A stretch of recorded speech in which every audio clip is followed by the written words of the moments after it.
વલસાડના કોર્ટ પરિસરમાં આજરોજ ફરિયાદી ઉપર ઘાતકી હુમલો થયો હતો। સૌથી ચોંકાવનારી વાત એ છે કે આ હુમલાની અગાઉથી જ આરોપીઓએ પોલીસને જાણ કરી દીધી હતી, પરંતુ પોલીસે કોઈ ગંભીરતા દાખવી નહોતી અને આ હુમલો થયો હતો। 1.5 વર્ષ પહેલાનો મારામારી કેસમાં કોર્ટમાં કાર્યવાહી ચાલતી હોય ફરિયાદી અને આરોપી બંને કોર્ટ પરિસરમાં હાજર હતા। અચાનક કાર્યવાહી પૂર્ણ થતાં ફરિયાદી સિકંદર અલી કોર્ટમાંથી બહાર આવતા તુરંત એના પર આરોપી પક્ષના લોકોએ હુમલો કરી દીધો હતો, જેમાં ફરિયાદીને ગંભીર ઈજા થઈ હતી।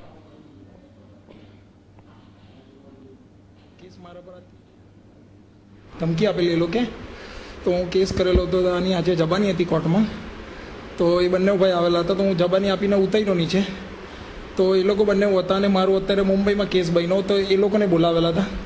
એમ આ લોકો બંને ભાઈ હુસેન તાજુદ્દીન શેખ અને અકબર તાજુદ્દીન શેખે મને પકડ્યો ને પેલા મુંબઈથી જે 5-7 જણ આવેલા હતા તે લોકો મને પાઇપનો ફટકાઓથી બહુ માર માર્યો ને એ લોકો મને ગાડીમાં ખેંચી લઈ જતા હતા, પણ હું ગાડી પકડી રાખી એટલે એ લોકો મને ખેંચી ના શક્યા। આ કોર્ટની અંદર જ, કોર્ટના કમ્પાઉન્ડની અંદર એમના વિરુદ્ધમાં ફરિયાદો પણ આપેલી છે, પણ પોલીસ પણ કંઈ નથી કરતી। હું આજે 1.5 મહિનાથી હું મારા ભાઈએ બી ફરિયાદ આપેલી મુંબઈવાળાઓના વિરુદ્ધમાં કે આ લોકો અમને ફોન પર ધમકીઓ આપે છે, પણ પોલીસ અત્યારે સુધી કોઈ ઓબ્જેક્શન કે એલિગેશન એ લોકો પર લેતી નથી।